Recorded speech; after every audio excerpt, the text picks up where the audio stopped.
You're a disgrace to this family, my father Walter spat across the dinner table. Art school? Photography? That's not a real career, Francis. Real men build businesses, not chase fairy tales. I sat there, 22 years old, watching my inheritance disappear with every word. My acceptance letter to Brooks Institute lay crumpled beside my plate where he'd thrown it. I worked my whole life building Carter Construction from nothing, he continued. And you want to waste your trust fund on pictures? Not happening. My mother sat silently, as she always did during Walter's tirades. My younger brother Danny smirked from across the table, already Walter's chosen successor despite being 3 years younger. Dad, photography is illegitimate. Don't you dare interrupt me. His fist slammed the table. You have 2 choices. Business school, then work for me, or you're cut off completely. No allowance, no trust fund, no college money. Nothing. The silence stretched between us like a chasm. I looked at this man who'd never understood me, never supported my dreams. I'll take nothing, I said quietly, standing up. Walter's face turned purple. Fine. Pack your things. You're out of this house by tomorrow morning. Walter, please, my mother finally spoke. No, Patricia. He made his choice. Walter turned back to me, his eyes cold. Don't come crawling back when reality hits you, boy. The world doesn't owe you anything. I walked upstairs to my childhood room for the last time. Everything felt surreal, like watching someone else's life fall apart. 22 years of being his son, erased in one conversation. Danny followed me up. You're really doing this? Throwing away millions because of some hobby? It's not a hobby, I said, pulling out my duffel bag. It's my passion. Passion doesn't pay bills. He leaned against my doorframe. Dad's right, you know. I packed everything that mattered. My camera equipment, clothes, the few $1,000s I'd saved from summer jobs. I could hear Walter downstairs, already on the phone with his lawyer. You'll be back, Danny said. When you're living in some dump, eating ramen every night, you'll realize Dad was right. I zipped up my bag. We'll see. The next morning, I loaded my beat-up Honda Civic with everything I owned. Walter watched from the front window, arms crossed, making sure I actually left. 22 years in this house, and he couldn't even say goodbye. My phone buzzed with a text from my best friend Carlos. Heard what happened. Couch is yours as long as you need it. Carlos lived in a tiny apartment near downtown, barely making ends meet as a freelance graphic designer. But he understood what Walter never could: sometimes you have to risk everything. You sure about this? Carlos asked as I dropped my bags in his living room. Your dad's company is worth like $50 million. I'm sure. But honestly, I wasn't. The weight of what I'd just done was starting to hit me. No safety net, no family support, no backup plan. That night, I lay on Carlos's couch staring at the ceiling. I could hear Walter's voice echoing, "The world doesn't owe you anything." He was right about that much. I pulled out my camera and took a picture of the cracked ceiling above me. Someday, I told myself, this would be the beginning of my story. The first year was brutal. I worked 3 jobs: food delivery during the day, wedding photography on weekends, and night shifts at a 24-hour diner. My hands constantly smelled like grease, and I was always exhausted. But slowly, something amazing started happening. My photography was getting noticed. A wedding photo I took went viral on social media, leading to more bookings. A local magazine bought 3 of my street photography pieces. "Dude, you're actually making this work," Carlos said, watching me hustle. "Barely," I replied, counting the day's earnings. "But yeah, it's working." Meanwhile, radio silence from my family. Not even a birthday text. It hurt more than I wanted to admit, but it also fueled something burning inside me. Every rejection, every late night was proof that I could survive without Walter's money. I started a savings account and watched it grow slowly. $500 became $1,000. $1,000 became $5,000. Not much by Walter's standards, but it was mine. Every dollar earned through my own work. The best part? I loved what I was doing. Even exhausted and broke, I was happier than I'd ever been. Year 2 brought a breakthrough. A tech startup hired me to document their company culture, leading to more corporate contracts. My portfolio was growing, and so was my reputation. I'd moved into my own studio apartment, nothing fancy but clean and mine. On the walls hung my favorite photographs, including the cracked ceiling from Carlos's place. One evening, scrolling through social media, I saw Danny had posted photos from some family gathering. Walter looked older, grayer. The sight still twisted something in my chest. A comment on Danny's post caught my eye. Heard Carter Construction is struggling. Hope your dad figures it out. Curious, I did some research. Several articles mentioned Walter's company facing increased competition and cash flow problems. The construction market had shifted toward sustainable building practices, something Walter dismissed as tree hugger nonsense. I felt a strange mix of emotions. Part of me wanted to feel vindicated, but mostly I just felt sad. That night, I made a decision that would change everything. I started researching the construction industry, not as Walter's son, but as a potential investor. If I was going to prove him wrong, maybe I needed to beat him at his own game. Year 3 was when everything accelerated. My photography business had grown enough that I hired 2 assistants. More importantly, I'd started investing my profits wisely, guided by books about business and finance.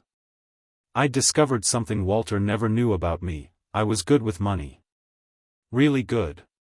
While he'd always assumed I was just another artist with no business sense, I'd been quietly learning about markets and investments. My photography had also evolved. I specialized in corporate documentation and architectural photography, which gave me deep insights into how different businesses operated. I could walk through a company and spot inefficiencies and growth opportunities. Most of my clients had no idea I was Walter Carter's estranged son. To them, I was just Francis, the photographer who understood their business. But I was watching Carter Construction from a distance, tracking their quarterly reports and project announcements. The company was definitely struggling. Walter's old-school approach wasn't adapting to new market demands. Meanwhile, my own portfolio had grown to 6 figures. Not massive by Walter's standards, but respectable.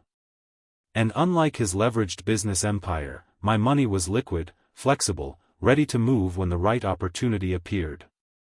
"Your father called," my mother said when she unexpectedly showed up at my studio. I nearly dropped my camera. I hadn't seen Patricia in 3 years, not since the night I left. She looked older, more tired, but her eyes held the same quiet sadness. "He doesn't know I'm here," she continued, looking around my studio with obvious surprise. "Francis, this is really something." "Thanks." I didn't know what else to say. "I've been following your career online. I'm proud of you." Her voice cracked slightly. I should have said that years ago. We sat in awkward silence. Then she pulled out her phone, showing me a news article. "Carter Construction is in real trouble. Walter's too proud to admit it, but they might lose everything." The headline read, "Local construction giant faces bankruptcy as green building trend leaves traditional firms behind." "Why are you telling me this?" I asked. Patricia looked at me with eyes full of regret. "Because despite everything, you're still his son. And maybe you could help." "He cut me off, Mom. Called me a failure." "I know. And he was wrong." She stood up slowly. "But sometimes people need to lose everything before they can see clearly. After she left, I stared at that article for hours. I spent the next month conducting thorough research. Carter Construction's financial records were public, and what I found was worse than the article suggested. Walter had refused to invest in sustainable building practices or green certifications. While competitors adapted, he doubled down on traditional methods. The company was hemorrhaging money on projects that went over budget because they couldn't meet environmental standards. Their client base was shrinking as corporations demanded certified builders. But here's what he didn't see: the bones of a great company were still there. Experienced crews, solid equipment, valuable contracts. Under different leadership, Carter Construction could be transformed into exactly the kind of sustainable building company the market demanded. I made calls to business contacts I'd developed through my photography work. Within a week, I had meetings scheduled with 3 private equity firms. "You want to buy your father's company?" asked Jordan, a partner at Bamboo Investments. "That's either brilliant or insane." "Maybe both," I admitted. "But I know this company inside and out. I grew up around those job sites. And I understand exactly what they're doing wrong. What's your offer?" I slid a proposal across the table. $12 million, with a complete restructuring plan focused on sustainable construction. The hardest part wasn't raising the money. My business reputation, combined with a solid restructuring plan, attracted investors quickly. The hardest part was waiting for Walter to get desperate enough to listen. I didn't have to wait long. Within 2 weeks, news broke that Carter Construction had lost their 3 biggest contracts due to environmental compliance failures. The company was bleeding money. That's when my lawyer made the call. "Mr. Carter? I represent a private investment group interested in acquiring Carter Construction. We're prepared to make a substantial offer." I listened on a second line as Walter's voice came through, strained and tired. "How substantial?" $12 million, cash, with a timeline for complete acquisition within 30 days. Silence. "Then, who's the buyer?" "My client prefers to remain anonymous until the final signing. But I can assure you they have both the capital and expertise to ensure the company's continued success." "I need to think about it." "You have 48 hours to respond." After my lawyer hung up, I sat in my studio staring at the framed photo of that cracked ceiling. 3 years ago, I'd been a broke kid with a camera. Now I was about to buy my father's company. The irony was perfect. Walter took 36 hours to accept the offer. I imagined him pacing his office, calling his lawyers, trying to find alternatives that didn't exist. Pride was expensive, and he'd finally run out of money to pay for it. The due diligence process took 3 weeks. My team of lawyers and accountants went through every aspect of Carter Construction. What they found confirmed everything I suspected: a fundamentally sound company crippled by stubborn leadership. "Your restructuring plan is solid," said my lead advisor, Philip. "But are you sure about the management decision?" "Keeping current leadership during transition is usually wise." "Trust me on this one," I said. "Sometimes you need to clear the deck completely." Meanwhile, Walter had no idea who was buying his company. The anonymous buyer structure protected my identity while the sale proceeded.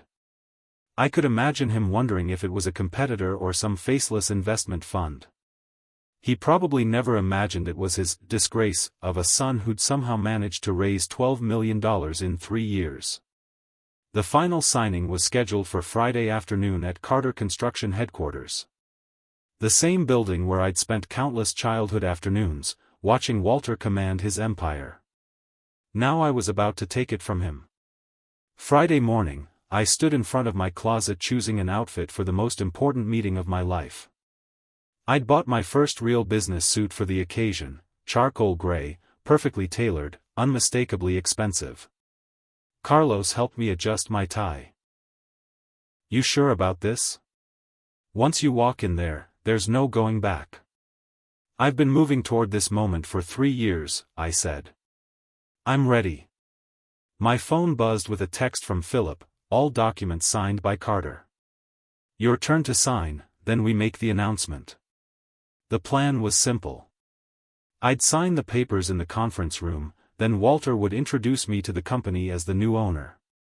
He still thought he was introducing some anonymous businessman. I drove to Carter Construction in my new Tesla, purchased just for this moment. The building looked smaller than I remembered, or maybe I'd just grown bigger. Walter's assistant led me to the conference room where he waited with his lawyers. He looked terrible, thinner, grayer, defeated. For a moment, I almost felt sorry for him. Mr. Carter, I said, extending my hand. Thank you for this opportunity. He shook it weakly, studying my face with confusion. Have we met before? He asked. I smiled. In a way. The contract signing took 20 minutes. Walter's hand shook slightly as he transferred ownership of his life's work to a stranger. His lawyers tried to maintain professional dignity, but I could see the sadness in their eyes. Congratulations, Walter said when the papers were signed. You're now the owner of Carter Construction. I hope you know what you're getting into. I think I do, I replied. I've been studying this company for a long time. Walter nodded slowly. Well, I suppose you'll want to address the staff. They're gathered in the main warehouse, waiting to meet their new boss. This was it. The moment I'd been building toward for 3 years. All those late nights, all that hustle, all those investments had led to this single moment. Before we go out there, I said, I have something to tell you. Walter looked up, confused. I pulled out my phone and showed him a photo. The cracked ceiling from Carlos's apartment, the first picture I'd taken as a homeless artist disowned by his father. I took this photo 3 years ago, I said quietly. The night you kicked me out for being a disgrace. Understanding dawned in Walter's eyes. His face went white. Hello, Dad. I'm your new boss. Walter's mouth opened and closed without sound. Around the conference table, lawyers and advisors sat in stunned silence. The only sound was the hum of fluorescent lights overhead. That's impossible, Walter finally whispered. You were broke. You had nothing. I had a camera and a work ethic, I said calmly. Turns out that was enough. This is some kind of joke. Some elaborate. $12 million isn't a joke, Dad. That's what your company was worth. What I paid for it. Walter slumped in his chair like someone had cut his strings. But how? The art school, the photography. Built a business. Learned about investments. Made smart decisions. I stood up, straightening my suit jacket. Everything you said I couldn't do. His face cycled through emotions, shock, disbelief, anger, and finally something that might have been fear. What happens now? He asked quietly. Now we go address your employees. My employees. I walked toward the door, then paused. Oh, and Dad? They're about to learn that their new owner is the son you disowned for lacking business sense. Francis, please. It's Mr. Carter now. At least during business hours. I opened the conference room door and gestured for him to lead the way. The warehouse was packed with employees, foremen, contractors, office staff, drivers. 53 people whose livelihoods depended on Carter Construction's success. They looked nervous, whispering about what new ownership would mean. Walter walked to the front like a man heading to his execution. I stayed back, letting him have this moment. Some of these people had worked for him for decades. Thank you all for gathering, Walter began, his voice strained. As you know, Carter Construction has been sold. The new owner wanted to meet everyone personally. Murmurs rippled through the crowd. I recognized many faces, Tommy the site foreman who taught me to use power tools, Maria from accounting, Bill the crane operator. The new owner is... Walter's voice caught. He looked back at me with pleading eyes. I stepped forward. Someone who knows this company very well. The crowd shifted, trying to get a better look at me. A few people squinted, recognition dawning. My name is Francis Carter, I announced clearly. Some of you might remember me as Walter's son. The one who chose art school over business school. The one who got disowned for being a disgrace. Gasps echoed through the warehouse. Tommy's mouth fell open. 3 years ago, my father cut me off completely, I continued. Today, I bought his company. The warehouse erupted in shocked whispers. I could see people processing this revelation, remembering the awkward teenager who used to hang around job sites, now standing before them in an expensive suit. This is insane, someone called out from the back. Maybe, I agreed. But it's also true. I have the contracts to prove it. Walter stood frozen beside me, his face ashen. I could feel the weight of 53 pairs of eyes, judging, wondering. I know you have questions, I continued. About the future of this company, about your jobs, about what happens next. Let me be clear, I didn't buy Carter Construction to destroy it. I bought it because I believe in what this company can become. Tommy stepped forward, his weathered face creased with confusion. Francis? Kid, is that really you? It's me, Tommy. Just a little older and hopefully wiser. But where did you get the money? I built a photography business. Learned about investing. Made smart choices with every dollar I earned. I looked directly at Walter. Turns out I had more business sense than anyone gave me credit for. The crowd was warming up slightly. These people had watched me grow up around this company. What about him? Bill pointed at Walter. What happens to the old boss? I smiled. Excellent question. Walter Carter built this company from nothing, I began, my voice carrying across the silent warehouse. That's an achievement no one can take away from him. But building something and growing something are different skills. Walter's eyes widened as he realized where this was going. For the past 5 years, Carter Construction has been losing ground to competitors who embraced sustainable building practices. Projects have gone over budget because we couldn't meet environmental standards. Murmurs of agreement rippled through the crowd. Everyone knew about the recent struggles. This company needs new leadership. Someone who understands both the foundation Walter built and the future this industry demands. I paused, letting the tension build. Effective immediately, Walter Carter is relieved of all management responsibilities. The warehouse fell dead silent. Walter's face went from pale to purple. Tell me that love has conditions. I looked around at the assembled employees. Those aren't the lessons I want this company to represent. Walter's shoulders sagged in defeat. Security will escort you out, I added quietly. 2 security guards stepped forward to flank Walter. The same guards who'd once waved at me when I was a kid visiting the office. Now they were there to escort my father out. This isn't over, Walter said, his voice shaking with rage and humiliation. I'll fight this. I'll sue. You'll do nothing, I replied calmly. Everything was handled by lawyers, Dad. Everything is legal and binding. The warehouse watched in stunned silence as Walter Carter, the man who'd ruled this company with an iron fist for 3 decades, was led toward the exit. He stopped at the door and turned back to face me. You think you've won something here? You think this makes you a man?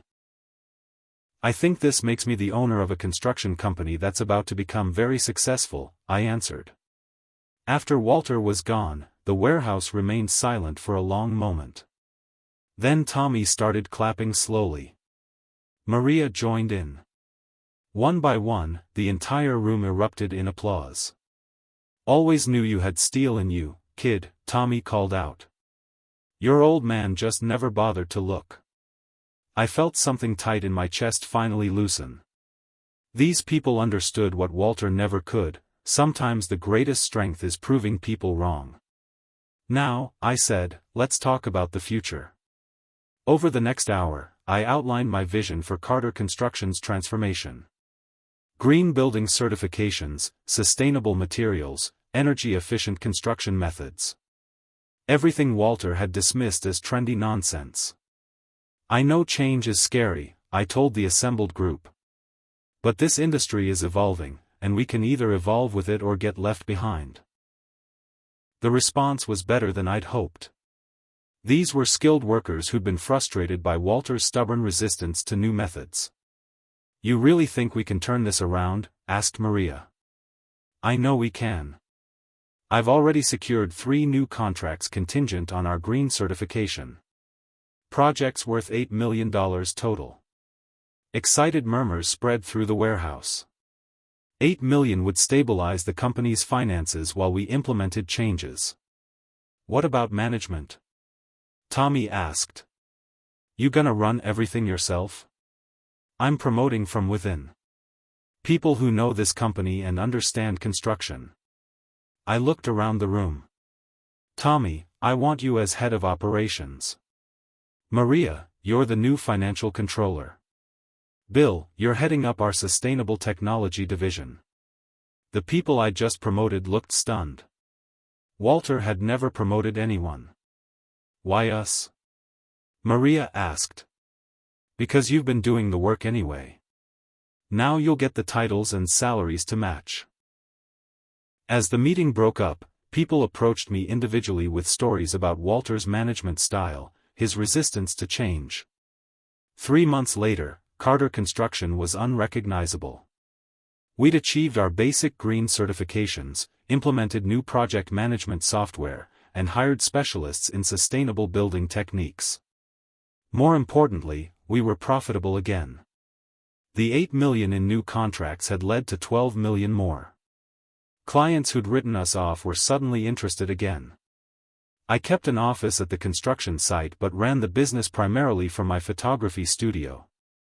The creative space helped me think differently about construction challenges. My phone rang one afternoon. "Francis? It's your mother." I hadn't spoken to Patricia since her visit to my studio 6 months ago. "Hi, Mom. I heard about the company. About what you did." Her voice was carefully neutral. "And? Your father is struggling. He's been drinking more. Won't leave the house. Danny thinks he's depressed." Part of me wanted to feel sorry for Walter. But I remembered the night he'd thrown my college acceptance letter across the dinner table. "That's unfortunate," I said. "Francis, he's still your father. He stopped being my father when he decided I was a disgrace." Silence stretched between us. "Then, he wants to apologize." I almost laughed. 3 years too late, Mom. People can change. So can circumstances. Walter had his chance to see my value. Now I don't need his approval. 6 months after the acquisition, I received an unexpected call. "Mr. Carter? This is Jerome Washington from Business Weekly. We're doing a feature story on young entrepreneurs who've disrupted traditional industries." "I'm not sure I'm the story you're looking for," I said. "Actually, you're exactly the story. A 25-year-old photographer who bought his estranged father's failing company and turned it into a green construction leader? That's incredible." The interview was scheduled for the following week. I met Jerome at my studio, surrounded by photographs that documented my journey. "What drove you to buy your father's company?" Jerome asked. "Originally? Probably spite," I admitted. "But once I owned it, I realized I had a responsibility to all those employees." "Your father hasn't commented publicly on the sale. Any relationship there?" "My father chose to see my artistic career as a character flaw rather than intelligence. That was his loss." The article ran 2 weeks later with the headline, "From Disowned Son to CEO, How One Young Man Built an Empire His Father Couldn't See." The story went viral online. Photography clients reached out, impressed by my business acumen. Construction companies wanted to learn about our sustainable transition. But the best response came from Carlos: "Dude, you're not just successful. You're like, inspiration poster successful." The article's success brought unexpected opportunities. A major university invited me to speak at their business school about unconventional career paths. A documentary filmmaker wanted to tell my story. 3 publishers offered book deals. But the most interesting call came from Bamboo Investments. "Francis, we have a proposition," Jordan said during our meeting. "There are dozens of family businesses struggling with generational transition issues. Companies where old leadership won't adapt. What are you suggesting? A fund focused on acquiring and revitalizing these companies. You'd be the lead partner, using the same model you developed with Carter Construction." The idea was intriguing. Buy struggling family businesses, implement modern practices, promote from within, turn them profitable again. "I'll think about it," I said. That evening, I walked through Carter Construction's main office. The transformation was remarkable: solar panels on the roof, energy-efficient lighting throughout, project boards displaying our green certifications. Tommy found me in Walter's old office, which I'd converted into a collaborative workspace. "Proud of what we've built here," he said. "We all built it," I replied. "I just gave everyone permission to do what they already knew how to do." "Your old man ever come around? Ask to see the place?" I shook my head. "Some bridges burn completely, Tommy. That's not always a bad thing." 1 year after the acquisition, Carter Construction had tripled its revenue and become the region's leading sustainable construction company. We'd won awards for workplace culture and environmental innovation. I was reviewing quarterly reports when my assistant buzzed in. "Francis? There's a Walter Carter here to see you. Says he's your father." My chest tightened. A year of silence, and now he wanted to talk. "Send him in." Walter entered the office slowly, hat in hand. He looked smaller somehow, diminished. The confident executive was gone, replaced by a tired old man. "Francis." His voice was rough. "Thank you for seeing me. What do you want, Walter?" He flinched at the use of his first name. "I wanted to see what you'd done with the place. And to apologize." "Apologize for what specifically?" "For not believing in you. For cutting you off. For thinking success only looked one way." He gestured around the office. "You were right about everything." I studied his face, looking for manipulation. But all I saw was genuine regret. "You didn't just not believe in me," I said quietly. "You actively tried to destroy my confidence. You called me a disgrace." "I know. I was wrong." "Wrong isn't enough, Walter. What you did was deliberate cruelty." Walter's shoulders slumped. "I don't know how to fix this." "You can't fix it. Some things break permanently." I stood up and walked to the window overlooking the construction yard. "But I'm not angry anymore. That would be a waste of energy. Is there any chance we could try again? As father and son?" I turned back to face him. "That relationship ended 3 years ago when you chose your pride over your family. We can't go back." "Then what? I just disappear?" "You figure out how to live with the consequences of your choices. The same way I had to figure out how to live with mine." Walter nodded slowly, tears gathering in his eyes. "I'm proud of you. I should have said that years ago. I don't need your pride anymore, Walter. I found my own." He stood to leave, then paused at the door. "For what it's worth, your mother was right about you all along. She said you had steel in you, just a different kind. Mom always saw clearly. You just never listened to her either." After Walter left, I sat in the quiet office for a long time. I'd expected to feel triumphant or vindicated. Instead, I felt something more complex, sadness for what could have been, mixed with certainty about what had to be. My phone buzzed with a text from Carlos, "Saw the documentary about you. Still can't believe my couch-surfing roommate became a media darling." I smiled and typed back, "Same guy, just better furniture." 2 years later, I stood before an audience of 500 entrepreneurs at the National Business Innovation Conference. The keynote speech was titled "Building Beyond Blood, When Merit Matters More Than Family."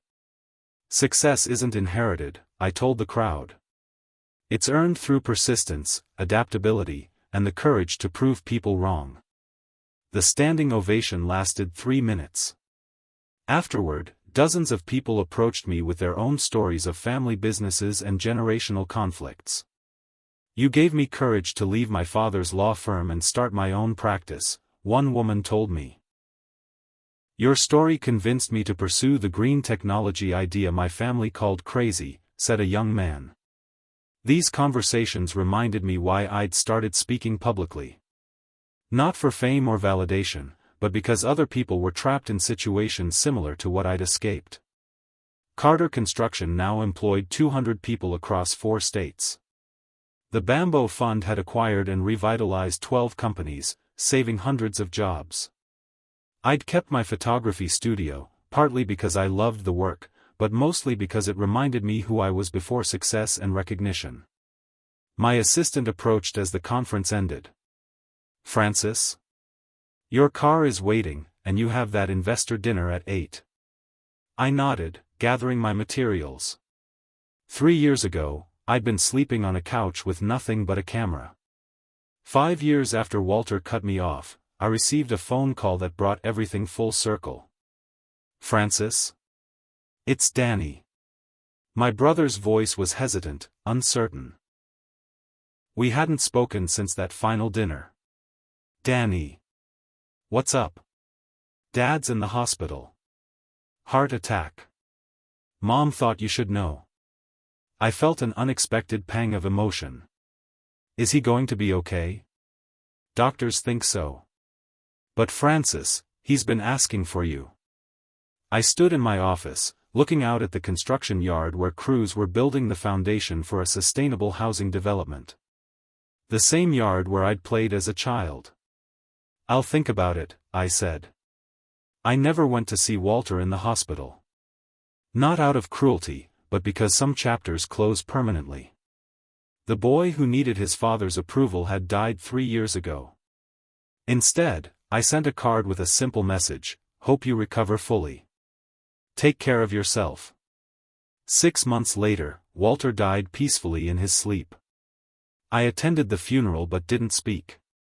Patricia hugged me afterward, whispering, "He never stopped regretting what he did."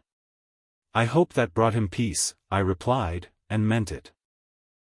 Today, Carter Construction employs over 500 people. The Bamboo Fund has saved 37 family businesses from bankruptcy. My photography still hangs in galleries.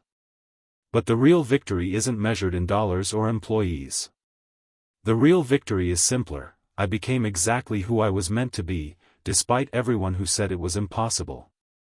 Sometimes the greatest inheritance isn't what your family gives you. Sometimes it's what you build after they take everything away.